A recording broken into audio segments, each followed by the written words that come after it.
Hello and welcome to another episode of the Be Awesome at Facility Management podcast. I am one half of the host here, Joshua Peach, and the other half, who is the full-time, always here co-host, Mr. Paul Anastasi. Where are you today? Hunkered down at home base in Watertown, home base in Watertown, Mass. Snow, rain, sleet, ice, and all the other good stuff. And we've got an amazing, awesome guest that I've known for a long time.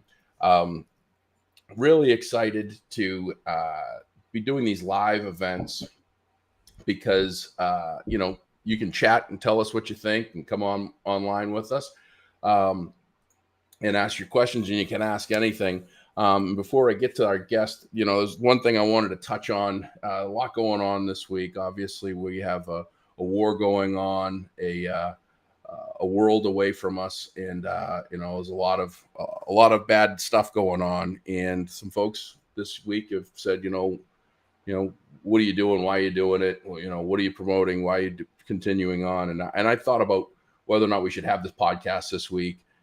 And the reality is, it's never been more important, not just COVID, but now that there's a war going on, that we make sure that we put our foot to the floor and making sure that we're given the best environment for our kids, because they're all seeing what's going on in the world, and we want them to make sure that they're feeling safe and healthy as possible. And so that's why we're going to keep doing this. We're going to keep putting out good content for folks that are in the facility management world, that are in education, and we're gonna keep going. And it's not going to take anything or detract anything away from what is going on. And in the show notes, we'll actually have all of the ways that anyone that wants to contribute, support, and help the great people in Ukraine that are fighting the fight of their lives right now. So that's our reasoning. That's why we're doing it. Glad you guys could join us. Welcome to the first live podcast on a new platform. So we're a few minutes late.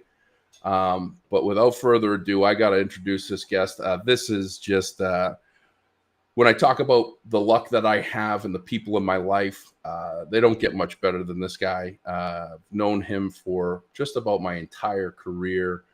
We tell stories and go back, and I can remember hearing of the Keith Gourlay in 1996, 97, and then getting to know him over the last almost 20 years. It's just an amazing honor. So, former director of facilities in the great state of New Jersey, now executive director of one of the most amazing facility management professional associations in the country, Mr. Keith Gourlay. Welcome to the podcast.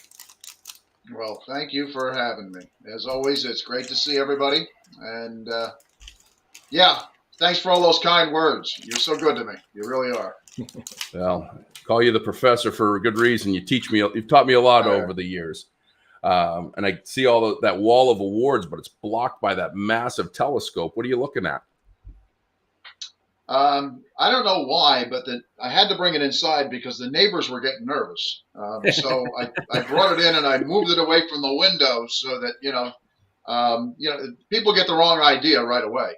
I love the stars. I take it out on the deck, and here it's very dark in New Jersey. Mm-hmm. So I can tune in and see some really neat stuff out there. So that's what the telescope's all about. See, I never knew that. Knew you all these years, and I didn't know you were a stargazer.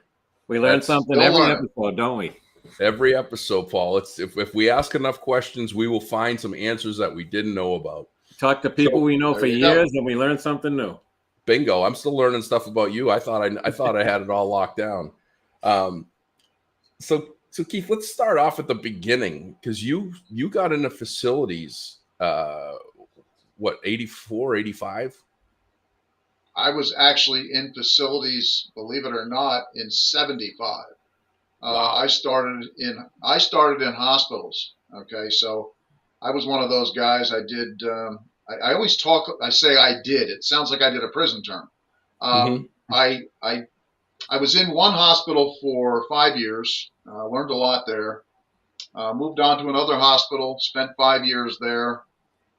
It turns out that what was going on was one hospital was about to merge with another, and all of our jobs were in jeopardy. So I started looking for something else that I knew how to do.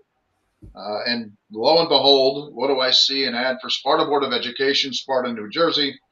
Come on down and put your application in.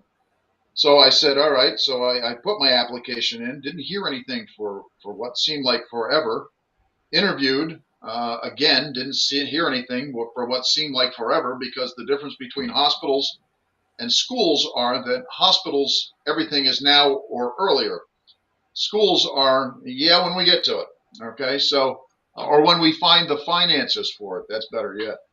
So finally, after some interviewing and everything else, I went through the interviews, and the business administrator looked at me and said, well, you're the right guy for the job, but you're too young. And I said, oh, okay. So what are we going to do about that? And he says, well, I think you're too young, but the superintendent may not. So why don't we let you sit with the superintendent? To this day, the superintendent that hired me in 1985 currently is 91 years of age. His wife is 95. They live down, I'd say about 5 minutes from me. And I still see him at least twice a month. We sit down for a beer. And I sit and I tell him about what's going on in schools, and because it is a whole lot different than when he was there. He retired now 32 years ago. So things have changed just slightly. We talk a lot about that and how things have changed, and money issues and that kind of thing. But he's still kicking at 91, and he's still a great guy. Love him. Wow. Love him. Wow. That's amazing to think of being retired for 32 years. Yeah. Yeah. And He's been retired for 32 years. Yeah, that's great. Wow. Yeah. Wow. And he's just, listen, he was, he's that superintendent. We've all dealt with him. He's one of those guys that if he likes you, he will do anything for you. He'll climb in front of a moving bus. But if you're on the other side of that, you might want to be careful with him. So, but he's a great guy, So we get along well, and we still have a beer or two once in a while, and life is good. Life is good. Yeah. So born and bred in New Jersey, never wandered very far. That might be part of that loyalty that I always talk about. That amazing loyalty. So you pulled a full career of director of facilities and schools. You were around for a long time. You could have rode off into the sunset and started your planned 31, 32 years of retirement, and instead you go and take the role of executive director for New Jersey School Building and Grounds Association. What was the decision on that, or was there? You said you wanted to do something fun, right? That had to be the reason. Yeah. Is that? I tell everybody, if this is retirement, wow, I'm in trouble. Listen, I'm going to tell you that it's probably one of the best jobs I have ever had. Wow. I love working with my guys. And now, where before, the joy of New Jersey is that we're small enough that I could be anywhere in the state if I have to be. So if Atlantic County is having a meeting, I can go to Atlantic County's meeting and see the guys. I can be anywhere I need to be in the state. I think of states like New York and Pennsylvania, Massachusetts, you guys, where the state is rather large, and how difficult it must be to get everybody together. My 10 chapters, we meet once a month. My presidents, we meet once a month. We have an area somewhere in the center of the state where we sometimes share ASBO's facilities. But yeah, we still get together, and that's important, because we share ideas, we share thoughts, we share training ideas, we share all of that stuff at these meetings.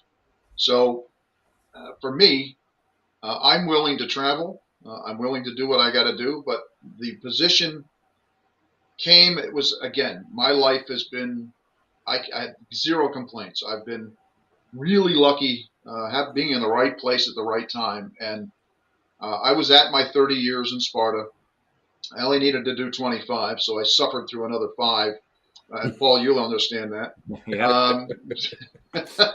And so after 30, it was really looking around, deciding what I wanted to do when I grew up. And it just so happened that the executive director for the New Jersey School Buildings and Grounds Association was about to retire. So they looked at me, and I looked at them, and being what I thought was a good fit, and they thought was a good fit, the relationship started.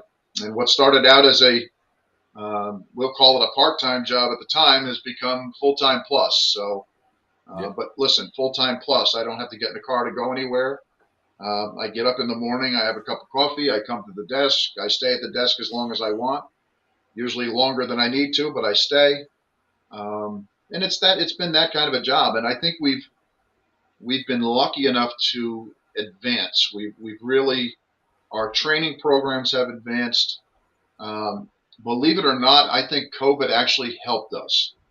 And when I say that, I mean, where before we would struggle to all get together to teach and train and do all of that stuff, virtual training, as much as I'm not as big a fan of it as I am in person, virtual training has really given us, opened a lot of doors for us to be able to keep our guys trained.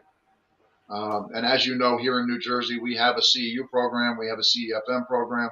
So these guys have to earn CEUs. So we do what we can, as much as we can, to get them those CEUs and keep them on track. So virtual learning, podcasts, all of this thing, this was all new for me. I wasn't that guy originally, but I've become that guy. I like it. I enjoy it, and it works. It works.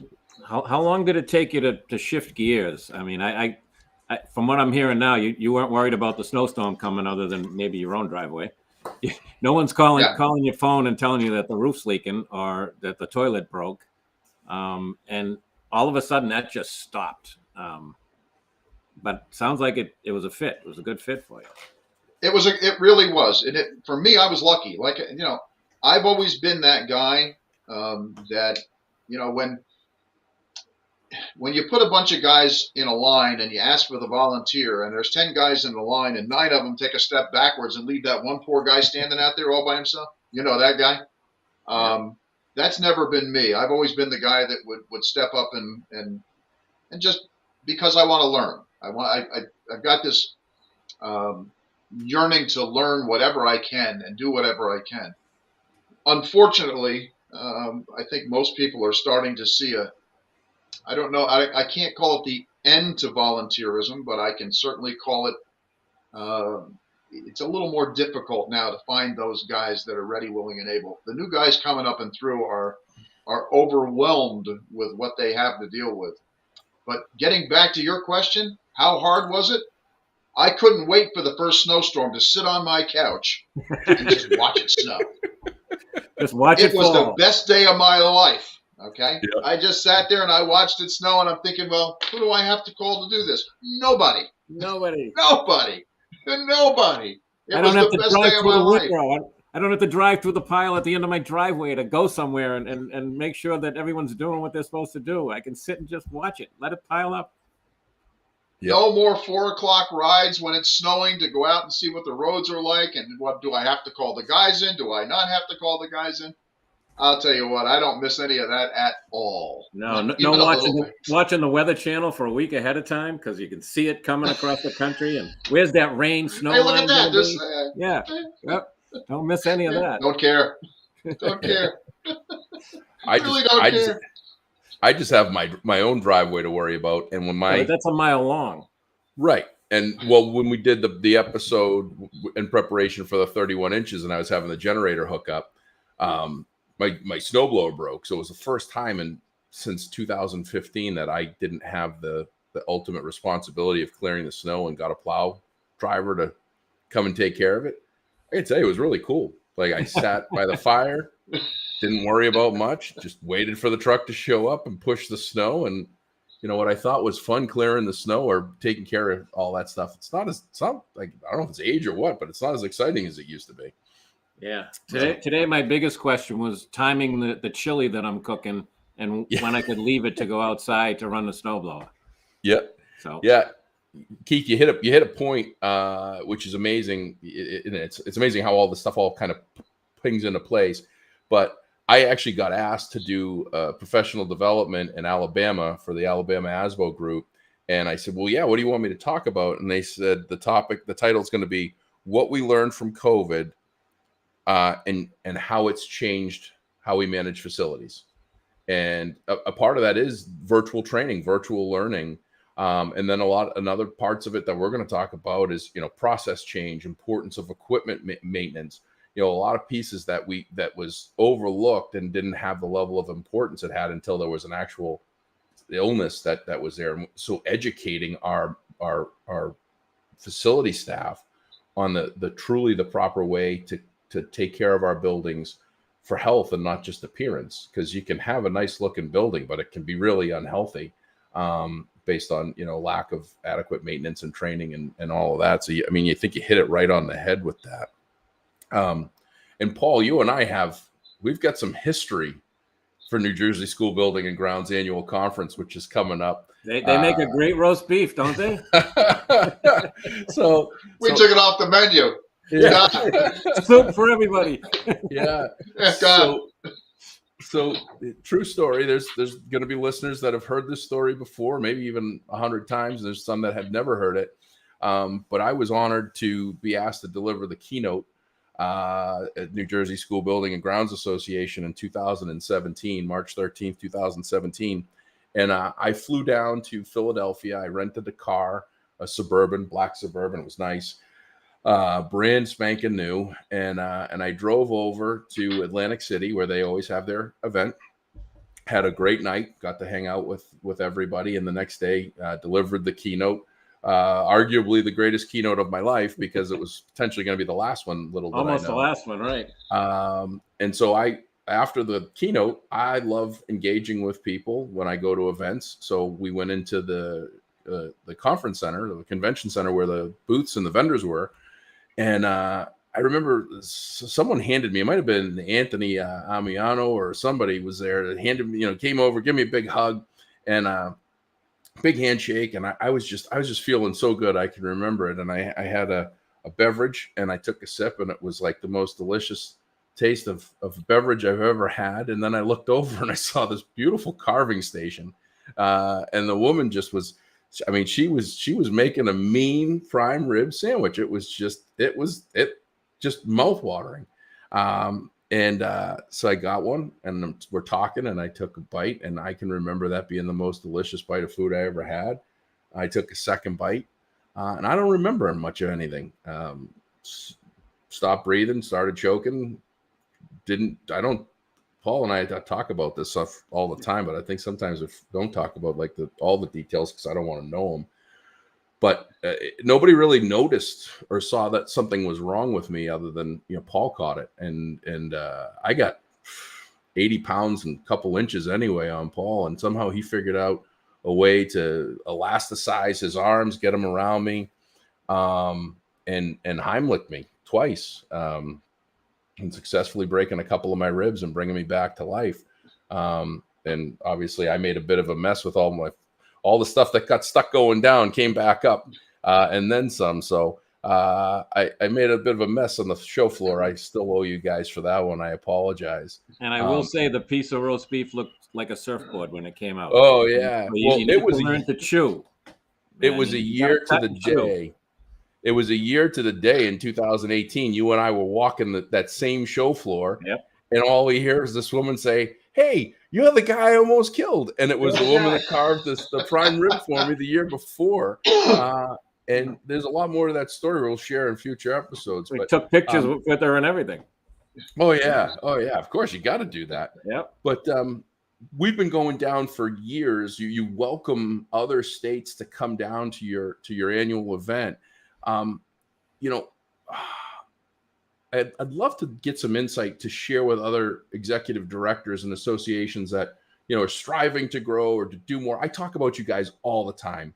Your membership, your passion. I think one of the answers is it is an easy state to travel.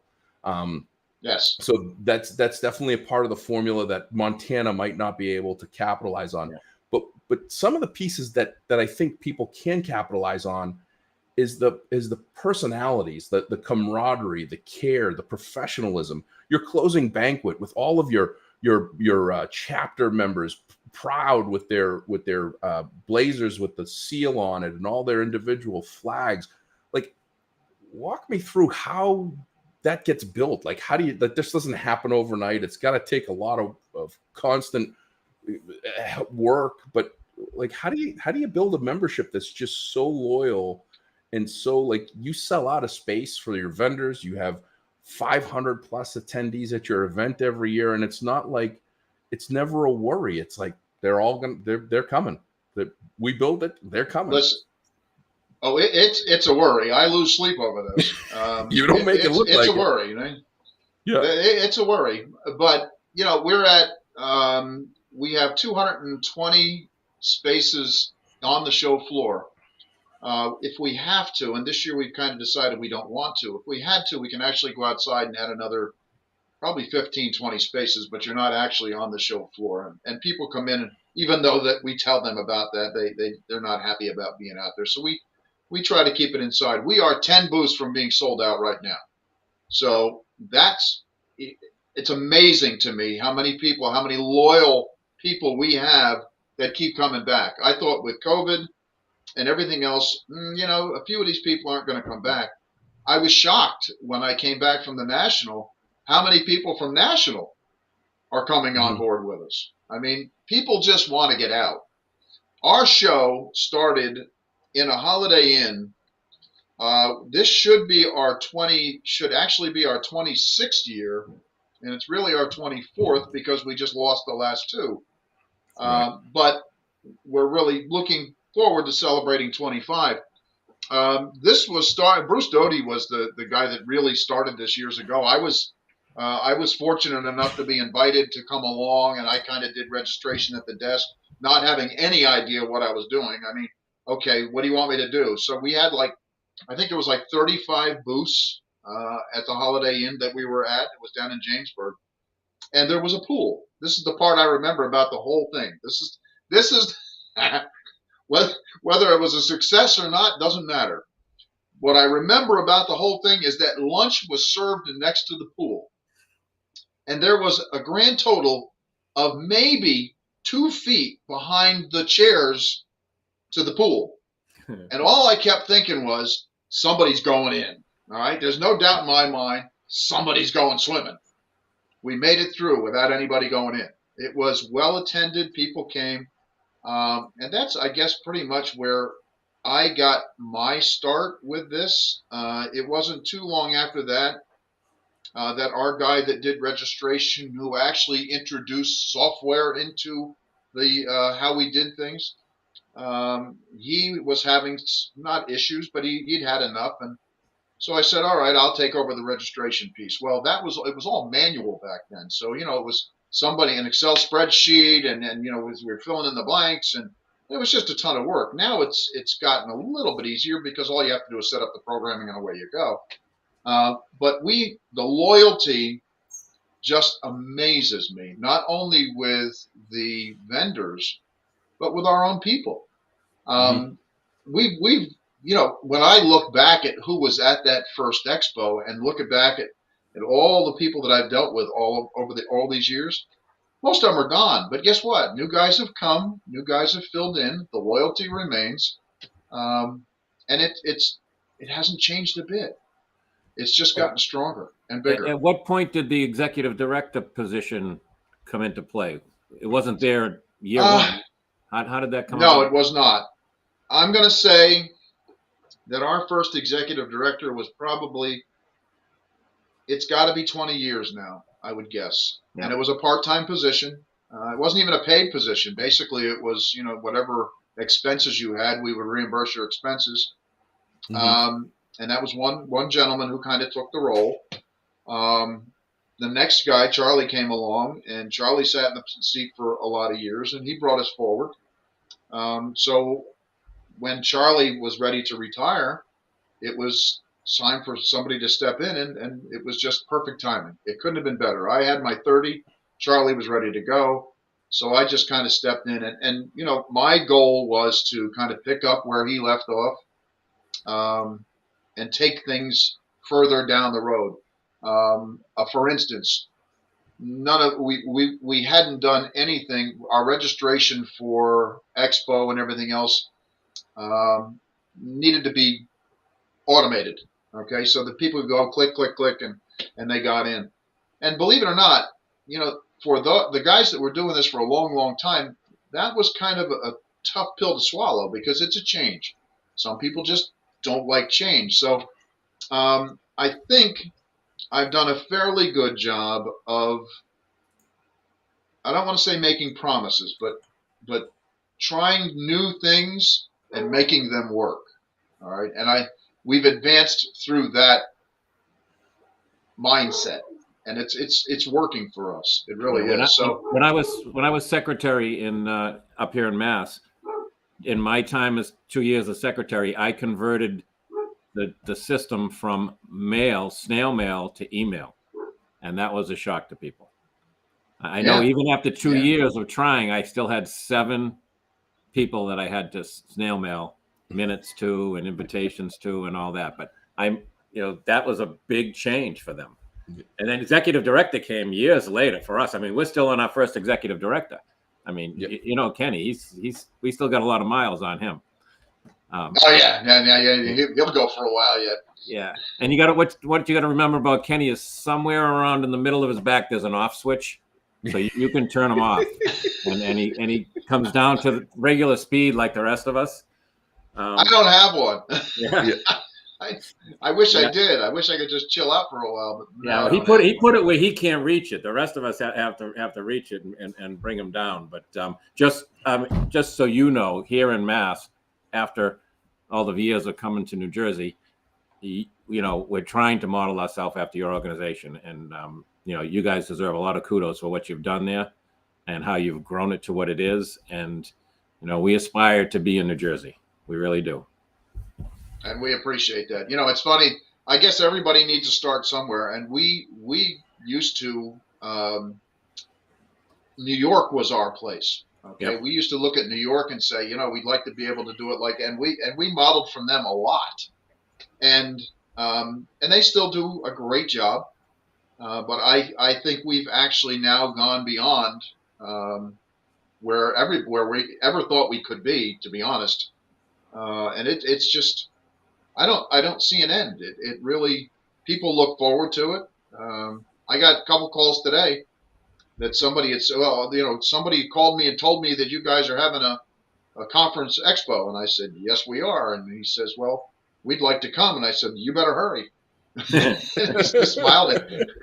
And he said, why? What's going on? I said, we're almost sold out. He said, you can't be. It's not till the middle of March. I said, yeah, well, you got to talk to the people that are buying the booths and doing all that stuff. And of course, we had some price increases this year, but we hadn't done any price increases for probably 5 years.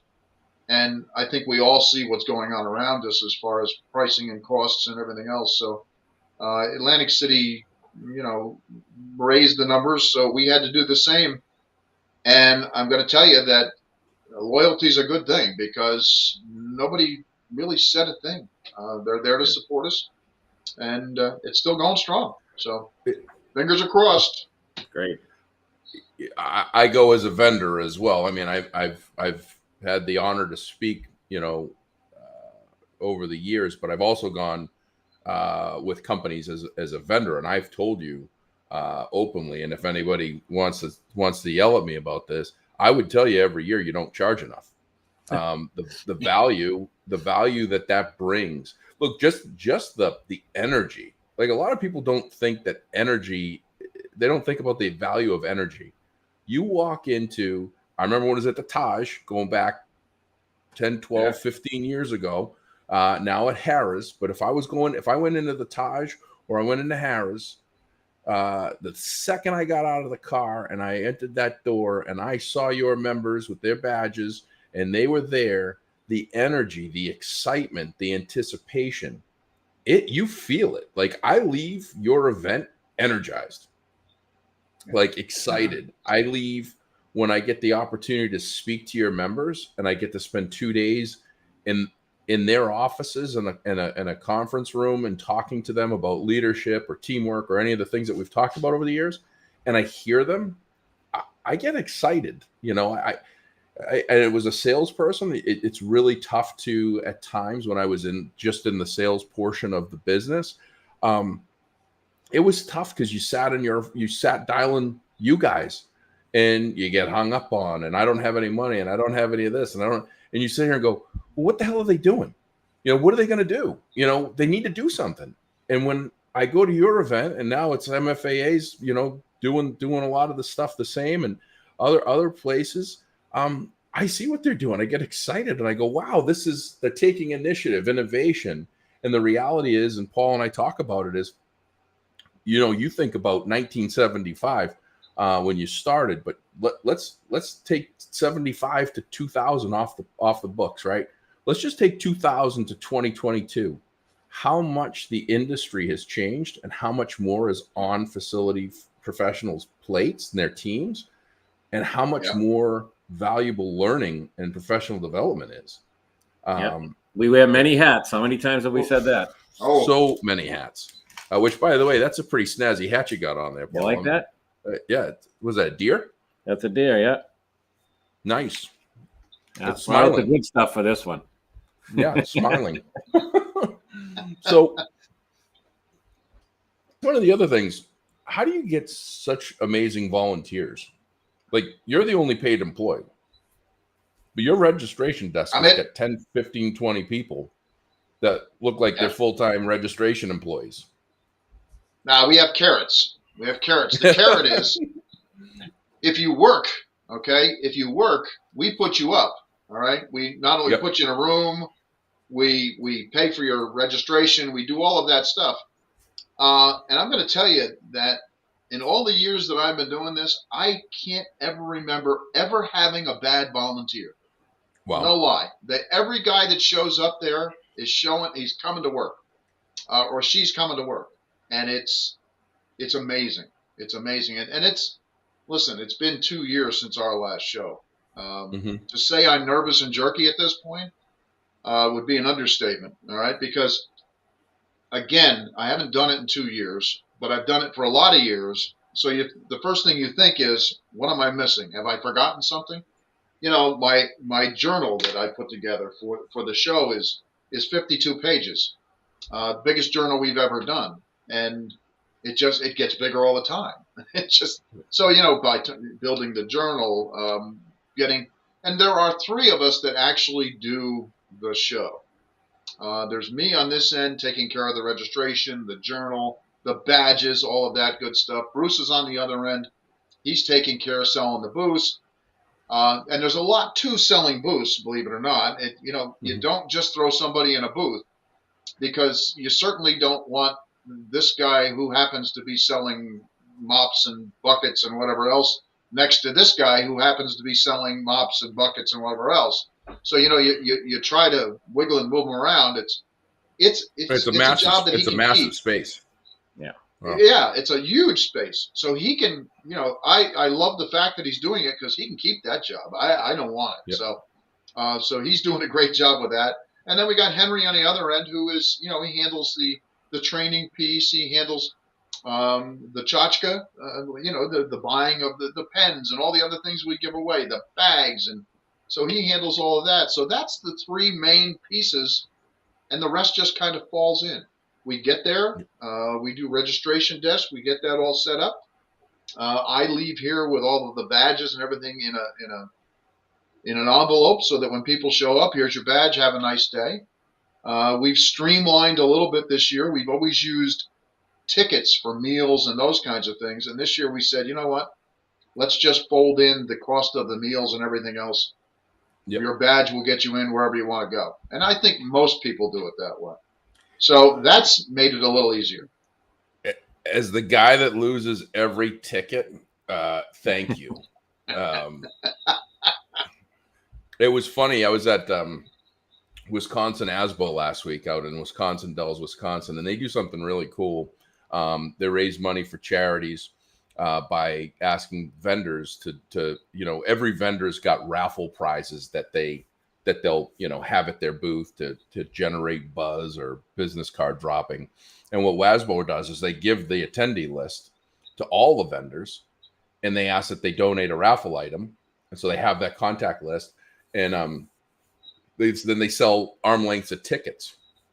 So I'm there last week, and I buy my tickets, and It's the end of the conference just before they do the drawing, and I go into my name badge because they ask you to return your name badges, which is great because I've got a 200 of them sitting here that are never going to serve purpose. It's just plastic sitting. So they recycle the name badges, and I go in and I'm taking my name tag out and stuff. And I go, what's this? And they go, oh, that's a raffle ticket. You can put it for a prize. And I kid you not, I put these armloads of tickets and all these other raffle prizes. And I had this one ticket, and I put it in a bag for a Milwaukee heated jacket that I didn't see until the last second. Won the Milwaukee heated jacket. So I got to pay attention. I pay more attention to tickets, except for when it comes to meals and drinks for you guys. Like that idea. But that nervous and jerky feeling, that's a good thing. I've always said that one of the things I remember from my dad when he was driving me to hockey, he'd say, you feel those butterflies in your stomach like before a game? And I say, yeah. He said, that's good. That means you care. Yep. Yeah. So if you've got that feeling, that's because you care about the outcome. So. Yep. Yeah, I haven't slept well in probably a good week and a half now. Last night I did okay because I decided that maybe a couple of scotches would help me sleep, and boy, if it didn't, I'll tell you, it worked really well. So I didn't interrupt you at 10:30 when I texted you my idea, huh? My text 10:30. I was looking at the inside of my eyelids. It was too late by then. Yeah. Yep. I gotta get a clock on. I gotta pay attention to what time it is that I send things to people. I want to ask a question just popped up in my head because I was just thinking about 2020. Your conference was right when everything got shut down. From your what you went through with that, what was that like? Did you have like, is this coming back? What's it gonna? I mean, you were literally you were like a week away from the conference. Like you had registration open, you had all your booths booked, you had everything ready to go to show up, and lo and behold, we shut the country down. What was that like? It was, it wasn't terrible at first because, again, our loyal vendors, our loyal everybody, we had reached out to everyone and said, okay, we're going to give you an option. A, we'll either roll it over to 2021, or I'll send you back a check. So I would say that better than 90% of them said, hang on to it. We're good. Yep. We'll worry about it next year. So then year 2 comes along, and guess what? We're doing it again. So that was the painful piece, because now we're looking at, a whole lot of people that we had their money. Yeah. And we just decided from our end that it was time to just give it all back. And that's what we did. I sat here for, I can't tell you how many hours, writing checks. And we finally we just got everything even. Again, when we go back to things we learned from COVID, I can't tell you anybody that I knew or myself that ever thought for a moment that our show would not go off because of a pandemic. Never. Mm-hmm. Never did that enter my mind, not one time. So when it does happen, your first thing you're thinking is, I am, by the way, the only paid employee of the New Jersey School Buildings and Grounds Association. And the first thing you think is, gee, are they going to be able to continue to pay Keith, the only paid employee of the New Jersey School Buildings and Grounds Association? And you know what? We learned a lot, because our membership this year is the strongest it's ever been. We hit a record. We are currently at 550 regular members, and we are looking at over 200 associate members now. And now we've taken on affiliate members also, where they don't get all the benefits of being a full member, but they may be head custodians, they may be other supervisors in the district that want to participate.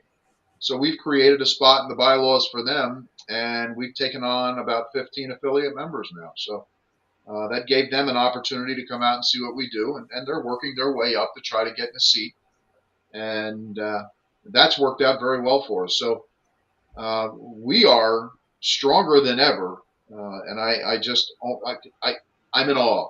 I'm always in awe that the people that come out, the people that look to you for help, guidance, and you would think in a we'll call it a man's world. I mean, we do have some females that are running some districts, and they're doing a great job. I know a few of them, and they really care. But in a man's world, a lot of times it's hard to ask for help. It's hard to ask for, how did you do that, or how have you done this in the past?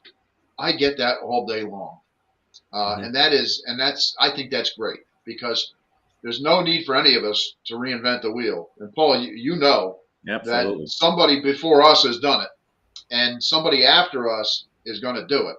So it's really, for us, it's I I appreciate the fact that people are willing to ask for the help and reach out, and that's what we're And here for. That's I that's, on that's our what on we're our here website, on the MFAA website, our message board is the busiest part of the website.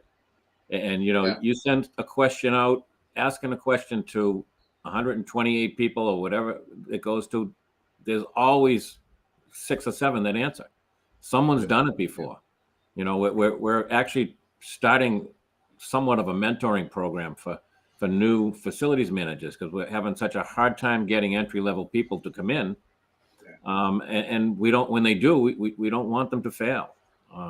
And that, that part of the website is just so important. But before we go too far, I just want to say, I just asked my very capable assistant to go upstairs into the bedroom and bring this down. So all of those people that do all those things that seem like a little task at the time, this sits on my nightstand with anything that I need in it, right next to where I put my phone.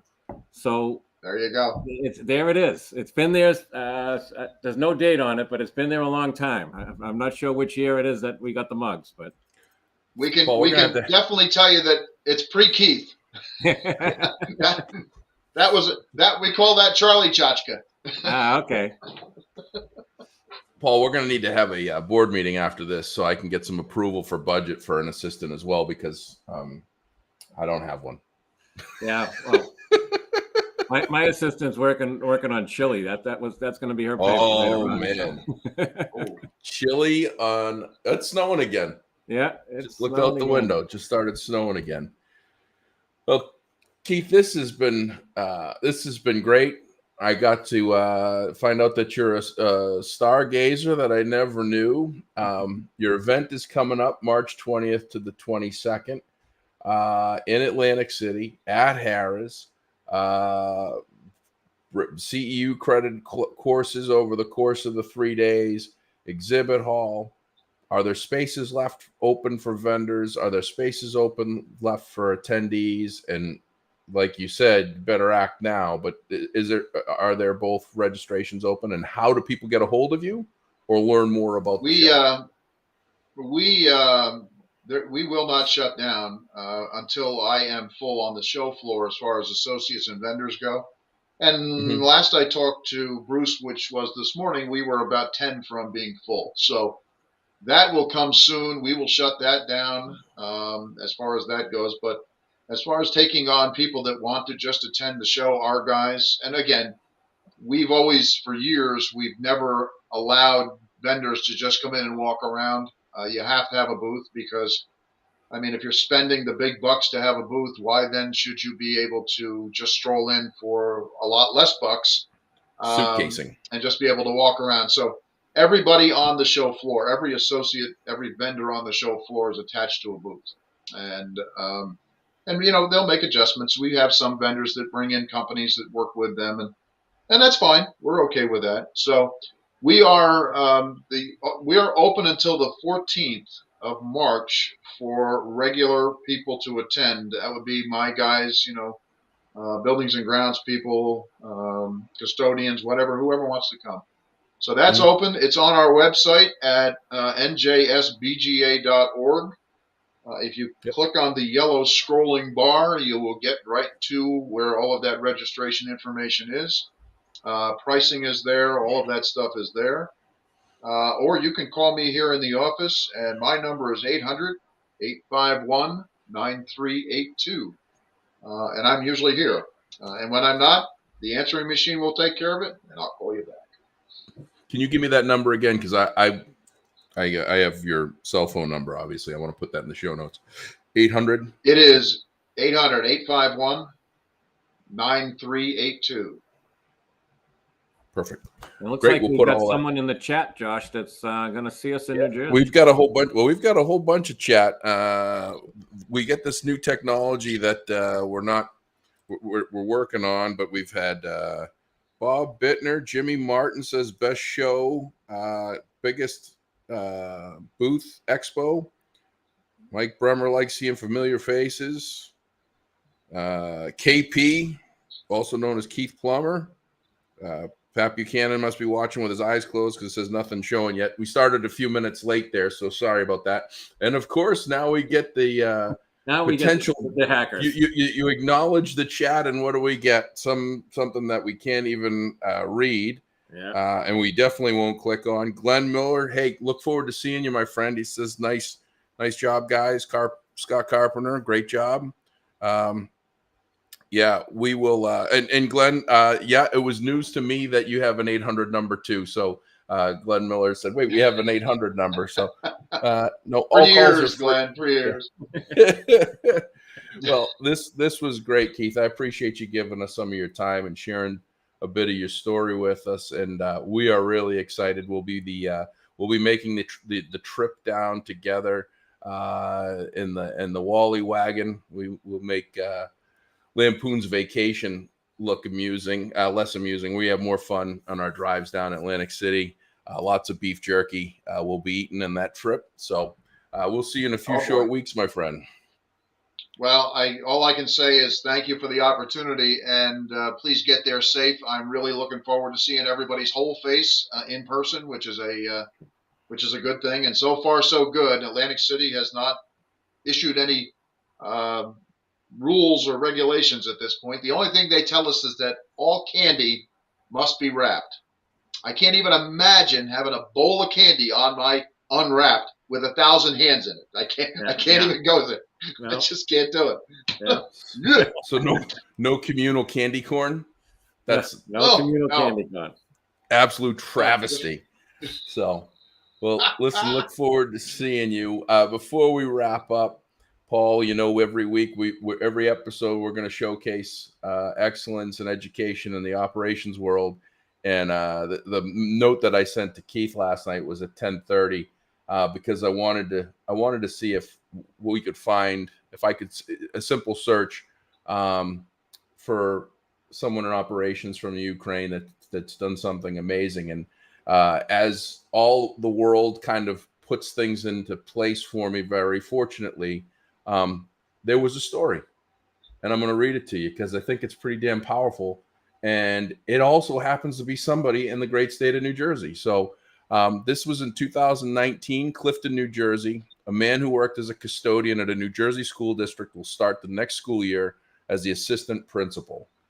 Taras Petrosyan will start his new role at School 14 at Clifton Public Schools in September. He was officially appointed to the position by the school board on Wednesday. I read the story. I read a bit about him this morning and last night and this morning. He came here in the 10th grade, attended high school, graduated, became a custodian shortly thereafter, went to night school, got his degrees, became a teacher, and then an assistant principal. And he says something very simple to his students, which is something that we say to everybody, Paul, and all of our talks is, he says, I tell them, look, I was a custodian, now I'm teaching, and you have no reason to not do your work and to succeed in life. If I can do it, you can do it. So chase your dreams. That's what he wanted to do. And we're glad to have you here in New Jersey, the great work that you're doing. Thank you very much for all that you've done. Absolutely. Not just taking care of the school buildings, but now taking care of the kids as assistant principal. So pretty powerful stuff there.